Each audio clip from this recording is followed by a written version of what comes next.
eu fiz uma pesquisa, eu não estou dando as fontes aqui, mas foi uma pesquisa tabulada, eu fiz com artigos, coisas da ONU, da Unesco, tudo. Eu vou mostrar o gráfico para você. Olha aí. Custos estimados para erradicar pobreza, fome, falta de saneamento e saúde básica. Só para ter saúde básica universal, eu preciso de 274 bilhões de dólares por ano. Só para a saúde básica.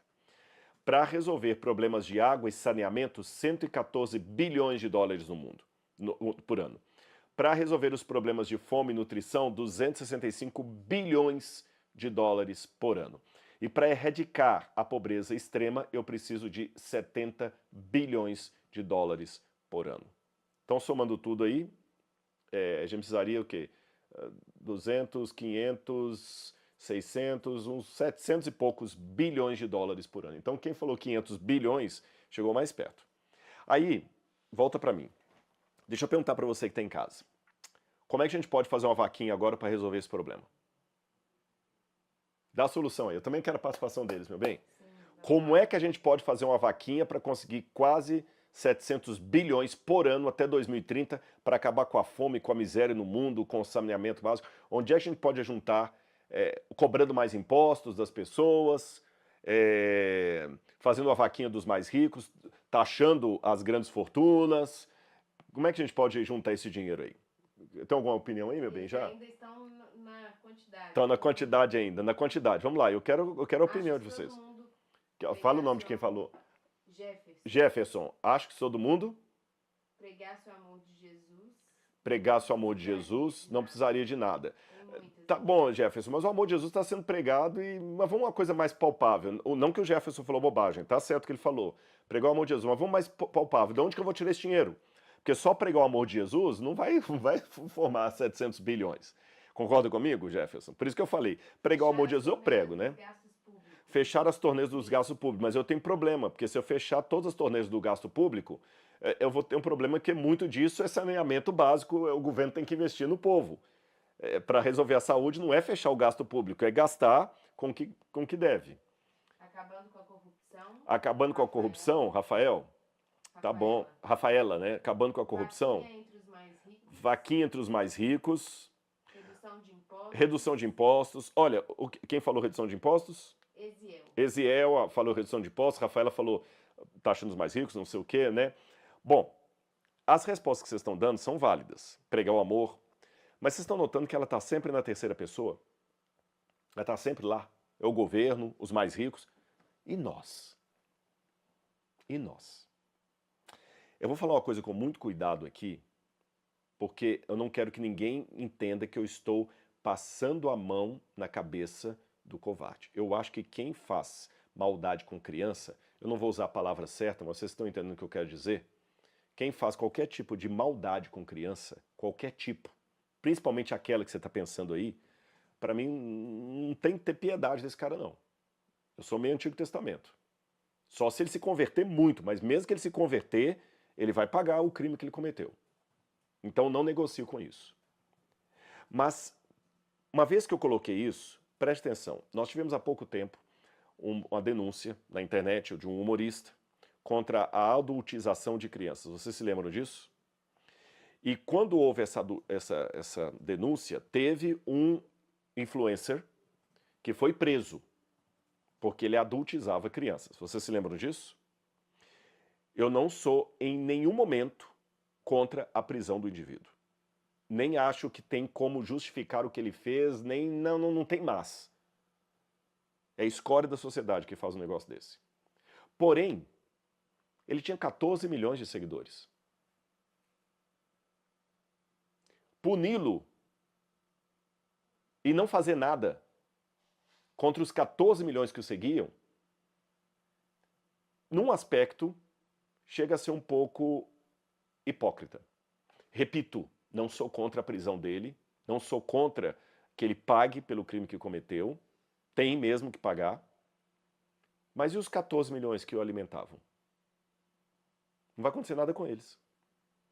É literalmente aquele sujeito que chega em casa e flagra a mulher com o amante na cama e queima a cama, achando que vai resolver o problema. A cama foi só o local onde aconteceu. E quem alimenta aqui no Ocidente, no chamado mundo de Deus, na parte do globo que tem a maior parte de cidadãos se dizendo cristãos, católicos, evangélicos, protestantes, espíritas, mas cristãos, porque o kardecista também se considera cristão. O de matriz africana não, um bandista não, mas o kardecista se diz cristão. Mesmo aquelas igrejas que são consideradas seitas por alguns, são cristãos. Mesmo aquele que fala, eu não sigo religião nenhuma, mas eu sou cristão. Somos cristãos. E o mundo cristão está dando 14 milhões de seguidores para um sujeito que sempre colocou nas lives dele aquilo pelo qual ele foi condenado. Ou seja, ele não escondia. Não era um traficante que estava escondido. Agora eu vou mostrar para vocês como é que a gente pode levantar dinheiro para acabar com a fome no mundo. Eu vou botar um gráfico aqui agora. Coloca aí. Olha quanto no mundo do Ocidente, eu só coloquei os países ocidentais. Nos países de maioria cristã, por ano, se gastam 225 bilhões de dólares em drogas ilícitas. Detalhe, esse número é subestimado, porque esse 225 bilhões de drogas, em drogas ilícitas, é o número que se levantam por dados governamentais por estimativa. Mas como o mundo dos narcotraficantes é muito maior do que o que é rastreável em contas e tudo mais, o número pode ser 3 vezes maior. Mas só com drogas ilícitas. E tem gente no mundo de maioria cristã querendo liberar o uso da maconha, tem professor universitário querendo liberar o uso das drogas, fazendo apologia ao uso da droga. Tem gente agora, depois do que aconteceu no Rio de Janeiro, dizendo que a solução para o narcotráfico é normatizar o uso de drogas. Pois é. 225 bilhões só com drogas. Jogos de azar. No mundo de Deus, no mundo cristão, 375 bilhões de dólares são gastos por ano em jogos de azar. Ah, mas não faz mal nenhum, é um tigrinho. É uma loteria, é um cassino, é o jogo do bicho. Enquanto você está jogando isso aí, querendo uma fortuna imediata que você não está preparado para recebê-la, você está alimentando... Se nós não jogássemos em jogos de azar, eu digo nós, não que eu jogue, mas eu estou me incluindo na população ocidental, eu já teria 375 bilhões por ano para ajudar na fome no mundo. Mais um. Corrupção, alguém colocou corrupção? Esse é o maior, esse é o campeão de audiência. Porque são 1 trilhão, aí tá 1000, né, por causa do gráfico, tá certo? Mas se eu tô falando em bilhões de dólares, 1 trilhão de dólares é o que é escoado em corrupção. E o que dá menos aqui, por incrível que pareça, é a pornografia e escândalos financeiros. A pornografia deu 24 bilhões de dólares por ano gasto em pornografia. Só que esse é o número mais subestimado de todos, porque mais do que as drogas, mais do que jogos de azar proibidos, a pornografia é o que deixa menos rastro. Menos rastro. E os escândalos financeiros também, Wall Street, você sabe, escândalos aí do INSS, eles não são tão contáveis, o próprio governo não deixa transparecer, porque muitos governos têm aqueles anos daí de silêncio, de segredo, né, que não conta, então a gente não sabe. Eles colocaram 4 bilhões aqui, mas o número é muito maior. Se você somar isso aí, eu tenho muito mais dinheiro para resolver os problemas do mundo do que nós precisaríamos.